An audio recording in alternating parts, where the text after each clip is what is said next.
हम भौतिक सफलता मटीरियल सक्सेस के समय घमंड से कैसे बच सकते हैं और गुरु के प्रति आभारी रह सकते हैं।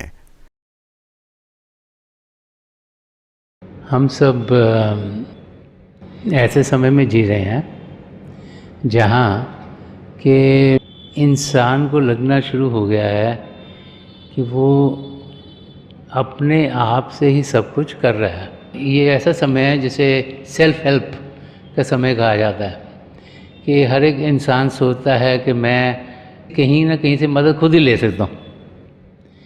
आजकल के समय में अगर आप देखें, अगर घर में सब्जी भी बनानी हो तो बच्चे माँ बाप से नहीं पूछते, यूट्यूब पर जाकर देखते हैं कि कैसे प्याज काटना है, कैसे टमाटर को काटना है, कैसे तड़का लगाना है, और सोचते हैं हमें आ गया सब कुछ और हमने बहुत बढ़िया सब्ज़ी बनाई है। और अगर अपने माता जी को या दादी जी को या नानी जी को पूछेंगे तो पता लगेगा कि स्वादी सब्ज़ी कैसे बनती है। सो हम ऐसी एज में से गुज़र रहे हैं जहाँ हम सोचते हैं कि हम खुद ही खुद सीख जाएंगे सब कुछ। So this is an age of self help.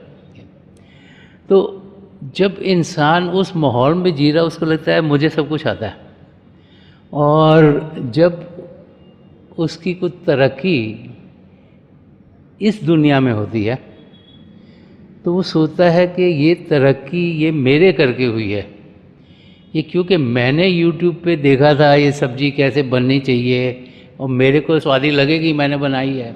औरों को लगे ना लगे, मुझको तो स्वादी लगेगी ना जिसने बनाई है। तो सोचते हैं हाँ मैंने बड़ा तीर मार दिया। सो उससे इंसान के अंदर घमंड आना शुरू हो जाता है कि ये मेरे करके कुछ हुआ है। और क्योंकि आजकल का एनवायरनमेंट ऐसा है, आजकल की सोसाइटी ऐसी है, तो घमंड आना बहुत आसान है। हमें ये जानना चाहिए कि जो कुछ हमारी ज़िंदगी में हो रहा है, जो सन्मत का रास्ता हमें समझाता है कि 75% तो हमारे पुराने कर्मों के लिहाज से ही हमारी ज़िंदगी में ढलता है। तो मेन पोर्शन 3/4 तो जो भी हो रहा है वो तो हमारे पुराने कर्म कैसे थे, जब हम पहले मानव चोले में आए, हमने क्या सोचा, क्या बोला, क्या किया, उसके कारण हमारे कर्म बने, संचित कर्म। उनमें से जो हिस्सा इस ज़िंदगी में गुजारना है, प्रलभ कर्म, वो 75% ज़िंदगी में है। बट प्रभु ने 25% हमें फ्री विल दी है कि हम क्या करना चाहते हैं। प्रभु भी देखना चाहते हैं कि हम किस ओर बढ़ना चाहते हैं। क्या हम में कोई लगन है प्रभु को पाने की, कि हम सिर्फ इस दुनिया की चीज़ों को ही पाने की कोशिश करते हैं। तो जब ध्यान बाहर की दुनिया में होता है तो लगता है कि बाहर की दुनिया में अगर कुछ मिलेगा तो वही सही सफलता है। तो इंसान उस ओर बढ़ता है, और जब बाहर की चीज़ें उसे मिलनी शुरू होती हैं तो इंसान की हमें ईगो बढ़नी शुरू हो जाती है, और जब ईगो बढ़ती है तभी इंसान के अंदर घमंड आना शुरू होता है। तो ये सब कनेक्टेड हैं। जितना ज़्यादा ध्यान बाहर की दुनिया में करेगा और सोचेंगे कि बाहर की चीज़ें हमें चाहिए, और जितनी अगर मिलती जाएंगी हमें, उतना ही हमारा घमंड बढ़ता चल जाएगा, और उतना ही हम देखेंगे कि हम ज़िंदगी ऐसे जी रहे हैं जैसे सब कुछ हमारे करके हो रहा है। जब ध्यान हम असलियत की ओर करते हैं, और जब हमें ये समझ में आ जाए कि अगर पत्ता भी हिलता है तो प्रभु की रज़ा में हिलता है, कि सृष्टि में जो कुछ हो रहा है वो प्रभु की रज़ा में हो रहा है। ठीक है, उन्होंने हमें लॉन्ग रोप दे दी है कि 25% हम जो मर्जी करें, लेकिन वो भी उनकी नॉलेज में है, और ये जाने कि उनकी दया करके ही हम कुछ कमा सकते हैं, किसी पद पे पहुंच सकते हैं, कोई मटेरियलिस्टिक गेन कर सकते हैं। तो तब हम देखेंगे कि हमारे अंदर घमंड नहीं होगा, लेकिन हमारे अंदर शुक्राने हैं कि लफ्ज़ निकलने शुरू होंगे। तो इंसान को समझना चाहिए कि ये सृष्टि प्रभु ने रची है। प्रभु हम सब के भीतर, हमसे अलग नहीं, वो चाहते हैं कि हम 84 लाख जिया जी उनसे छुटकारा पाएं।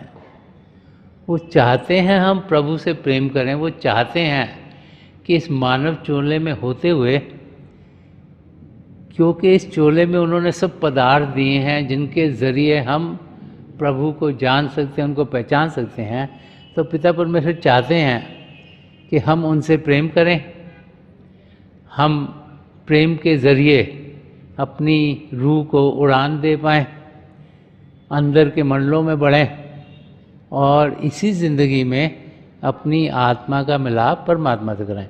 तो प्रभु ने इसीलिए 25% फ्री विल दी है कि हम अपना ध्यान बाहर की दुनिया में नहीं लेकिन अंदर की दुनिया में करें।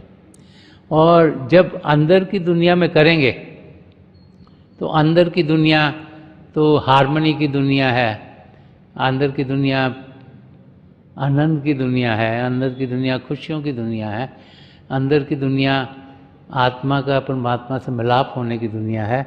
और उसका अनुभव होते ही हम देखेंगे कि हमें वो अनुभव होंगे जो हमें ये दर्शा देंगे कि जो कुछ भी यहाँ हो रहा है वो प्रभु की रज़ा से हो रहा है और हर एक चीज़ यहाँ बराबर की है। जब ऐसा अनुभव होता है तो फिर घमंड अपने आप ही ज़िंदगी से निकल जाता है। सो द की इसके भी इंसान अभ्यास करे, मेडिटेट करे, अंदर की दुनिया में बढ़े, प्रभु के जो जाति रूप है उनका अनुभव करे। और वो जो अनुभव है, जो एक्सपीरियंस है, वो ही हमें उस अवस्था में पहुंचाता है जिसमें कि जिस तरीके से प्रभु ने हमें जीने के लिए भेजा है, जो प्रेम का रास्ता है, जो एकता का रास्ता है, उस रास्ते पर हम कदम बढ़ा पाएं। आर्थिक दृष्टि से मजबूत होने पर क्या हमें केवल भजन अभ्यास में मग्न हो जाना चाहिए? अगर हम फाइनेंशियली साउंड हैं और हमारी जो रिस्पॉन्सिबिलिटीज़ हैं अपनी फैमिली की तरफ या और जो रिस्पॉन्सिबिलिटीज़ हैं वो पूरी हो गई हैं, तो हम फिर अपना पूरा समय प्रभु की याद में गुजार सकते हैं। जितना ज़्यादा ध्यान प्रभु की ओर करेंगे उतना ही उनकी हम नज़दीकी पाएंगे। तो हमें अपना घर बार छोड़ कर कहीं जाने की ज़रूरत नहीं, क्योंकि पिता परमेश्वर तो कण कण में समाये हुए हैं। हम जहाँ भी रहते हैं पिता परमेश्वर को पा सकते हैं। और जब फाइनेंशियल ऑब्लिगेशंस ना हो और हमारी फैमिली की ऑब्लिगेशन ना हो, तो फिर ज़्यादा से ज़्यादा समय इंसान भजन अभ्यास में, प्रभु को याद करने में, प्रभु को पाने के लिए डाल सकता है। और जितना ज़्यादा समय हम डाल पाएंगे उतना ही हम देखेंगे हमारी तरक्की रूहानियत के रास्ते पर तेज़ी से होगी। तो हमें कोशिश करनी चाहिए कि हम ज़्यादा से ज़्यादा समय पिता परमेश्वर की खोज में, उनकी याद में गुजारें, तो हम देखेंगे कि ज़िंदगी हमारी हरी भरी हो जाएगी। संत मत के रास्ते पर चलते हुए हलचल पर कैसे काबू पाएं?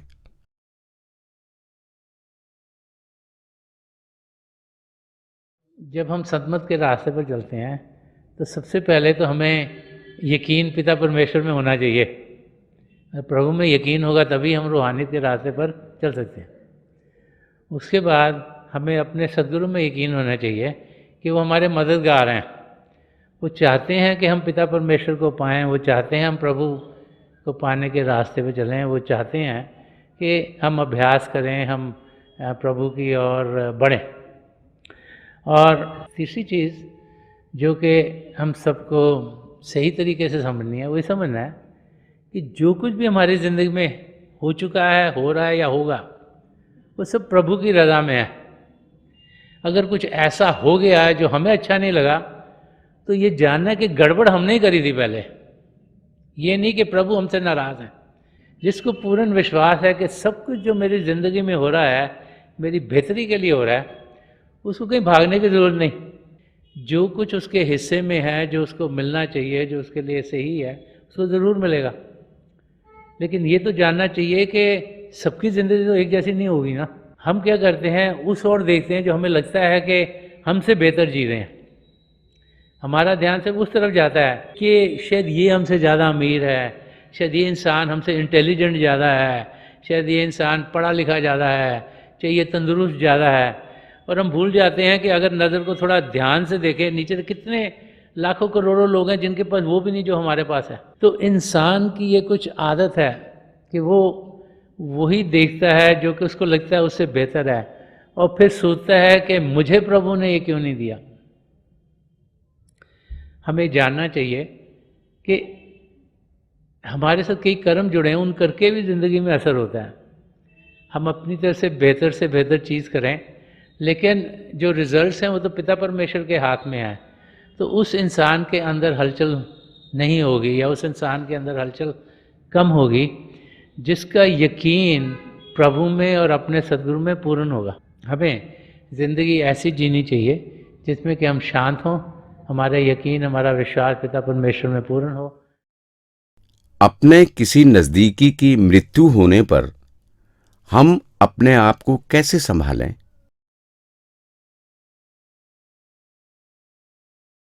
जितना जितना लगाव हमारा उस इंसान से हो जिसकी की मृत्यु हुई है, उतना उतना दुख हम सबको होता है।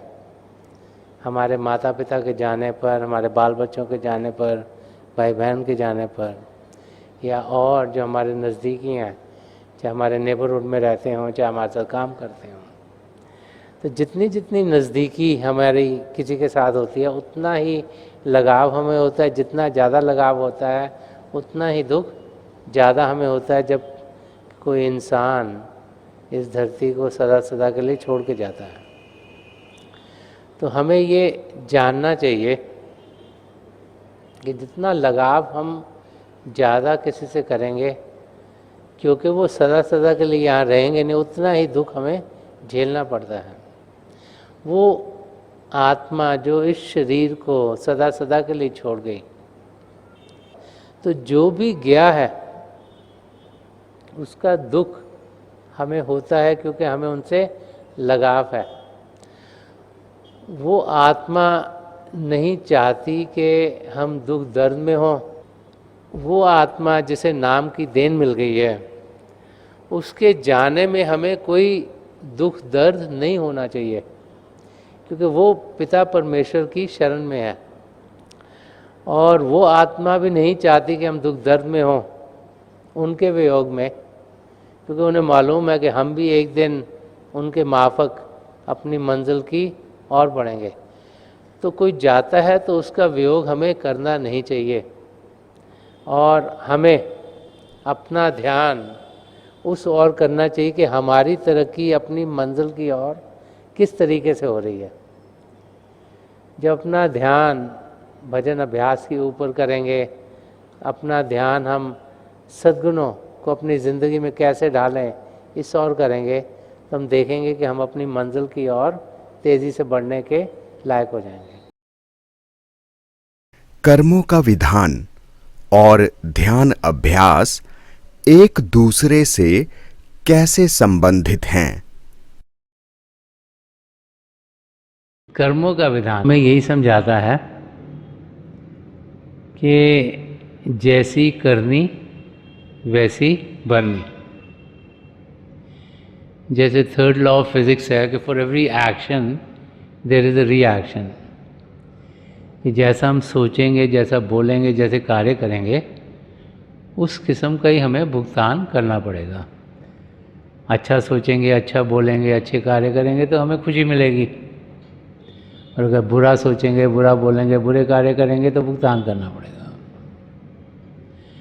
तो हमारी आत्मा जो परमात्मा का अंश है, जो जब प्रभु से अलग हुई, जो कि आज इस समय इस मानव चोले में है, तो उसके साथ जब जब वो पहले मानव चोले में थी, जो जो उसने सोचा, बोला, कार्य करे, वो कर्म बनते गए और वो इकट्ठे होते गए। उनको सच्चित कर्म कहा जाता है, कि स्टोर हाउस ऑफ कर्मास है। जैसे एक ज़िंदगी में कितने कर्म करे, वो हो गए, अगले बारी कितने कर्म करे वो हो गए। अब उनमें से थोड़े से लिए जाते हैं जिनको प्रलभ कर्म कहा जाता है, और जो प्रलभ कर्म है वो हमने ज़िंदगी में झेलने हैं, और उन पर ही हमारी 75% लाइफ निर्भर है। और रोज़ाना हम सोचते हैं, हम बोलते हैं, कार्य करते हैं। ये तीसरा हिस्सा है कर्मों का, जिसे क्रियमान कर्म कहा जाता है, कि रोज़ाना जो भी हम करते हैं, बोलते हैं, कार्य करते हैं, उसके भी कर्म बनते चल जाते हैं। अब जब तक सारे कर्म कटेंगे नहीं तब तक हम 84 लाख जिया जून से छुटकारा पाएंगे नहीं। ये बार बार बार महापुरुष हमें समझा गए हैं। तो जब हम रोज़ाना अपनी ज़िंदगी जीते हैं, और रोज़ाना जो जितने भी कर्म हमारी ज़िंदगी में होने हैं वो तो होंगे ही, 75% तो होंगे। तो जो 25% का हमारा हिस्सा है, जो हम कर रहे हैं, जो नए कर्म बन रहे हैं, क्रियमान कर्म, अगर हम रोज़ाना भजन अभ्यास करेंगे तो वो रोज़ाना भजन अभ्यास के ज़रिए कटते चले जाते हैं। इसीलिए बाकायदगी से रोज़ाना अभ्यास करना ज़रूरी है। इसीलिए हमें समझाया गया कि जो दिन का 10वां हिस्सा है, जो कोई 2.5 घंटे के करीब है, वो हम अभ्यास में दें, कि उतना कम से कम देंगे तो उस दिन के कर्म उसी दिन कट जाएंगे हमारे, और हमारा लोड बढ़ेगा नहीं। तो अगर अभ्यास रोज़ाना करेंगे, रोज़ाना कटेंगे। और जो सन्मत का रास्ता में ये समझाता है कि जिस दिन हमें नाम की देन मिलती है, उस दिन जितने भी हमारे संचित कर्म हैं वो सब के सब हमारे सद्गुरु हमसे ले लेते हैं। हमारे उसी समय, नामदान के समय पर ही जो इतने भी संचित कर्म हैं वो हमारे सब के सब कट जाते हैं। लेकिन जो प्रलभ कर्म हैं उन्हें वो छेड़ते नहीं, क्योंकि अगर उन्हें छेड़ेंगे, वो ले सकते हैं, तो क्या होगा कि अगर प्रलभ कर्म हमारे ख़त्म हो गए तो हम जिंदगी से चल बसेंगे। इसलिए प्रलभ कर्म में हमें मदद मिलती है, और इसीलिए जो अभ्यास करने का तरीका है वो हमें दिया गया है कि हम रोज़ाना अभ्यास करें, अपनी ज़िंदगी में सद्गुणों को ढालें, अपनी ज़िंदगी ऐसी बनाएं ताकि ज़िंदगी में पॉजिटिविटी हो। लेकिन सबसे ज़रूरी है अभ्यास करना। उसके लिए ज़रूरी है शरीर को शांत करना और मन को शांत करना। और शरीर को शांत करना बहुत आसान है। एक शांत जगह ढूंढें, बैठ जाएं, आंखें बंद करें, तो पांचों इंद्रियों को बड़ी आसानी से अंदर कह सकते हैं। मन को शांत करना बड़ा मुश्किल है। मन को शांत करने के लिए हमें सिमरन दिया गया है। इसीलिए समझाया जाता है कि दिन में जब भी मौका मिले सिमरन कर लो। जब कोई मेंटल एक्टिविटी नहीं कर रहे हो तो सिमरन करो, ताकि ध्यान प्रभु की ओर जाए। क्योंकि हमने तो प्रभु से मिलना है, हमारा पर्पज़ ही है आत्मा का मिलाप परमात्मा से होना है। ज़िंदगी मिली इसीलिए है ताकि प्रभु से हमारा मिलाप हो। तो जब हम रोज़ाना भजन अभ्यास करेंगे तो रोज़ाना के कर्म कटते चले जाएंगे। तो जो हमारे संचित कर्म हैं वो तो नामदान के समय कट गए। जो प्रलब्ध कर्म है वो रोज़ाना जो जो होना हमारी ज़िंदगी में होगा, जितनी तकलीफ़ आनी है उसमें हमारे सद्गुरु की मदद मिलती है ताकि हम उस तकलीफ़ को सहन कर पाएँ और हमारी ज़िंदगी से गुजरे। और जो रोज़ाना हम कर्म करते हैं क्रियामान कर्म, वो अभ्यास करके, मेडिटेशन करके, भजन सिमरन करके रोज़ाना करते चल जाते हैं, ताकि जो हमारा आखिरी समय आता है शरीर में होने का, हमारे संचित कर्म वैसे ही करके प्रलब्ध कर्म रोज़ के रोज़ कट रहे हैं। और कहा जाता है कि ध्यान प्रभु की ओर करो, सिमरन करो, ताकि और कोई ख्याल ना आए, ताकि विचार भी अगर आखिर में आ गया तो भी उसका कर्म भी हमें देना पड़ेगा। तो सिमरन कर इसी किया जाता है ताकि उस दिन के भी कर्म कटें, ताकि जब हम शरीर को छोड़ें हमारे सारे कर्म कट गए हों और फिर हम 84 लाख जिया जून से छुटकारा पा लें। तो यही कनेक्शन है कर्मों का और अभ्यास करने का।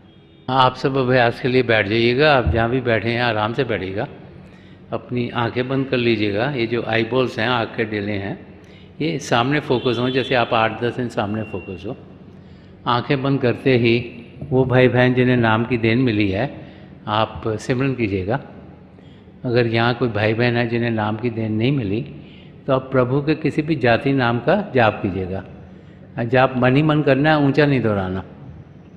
आपका ध्यान बिल्कुल सामने होना चाहिए और प्रभु की दया से थोड़ी देर में आपको रोशनी के चिन्ह दिखने शुरू होंगे। और बहुत से नज़ारे और भी आपको देखने को मिल सकते हैं।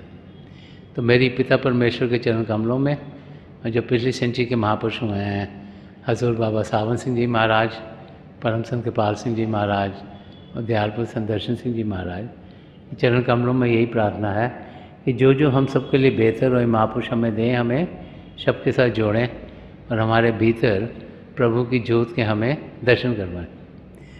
थोड़ी देर में आकर मैं आपको इस बैठक से उठाऊंगा और मेरी शुभकामनाएं आप सबके साथ हैं।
छोड़ दीजिए जी, प्लीज़ लीव ऑफ।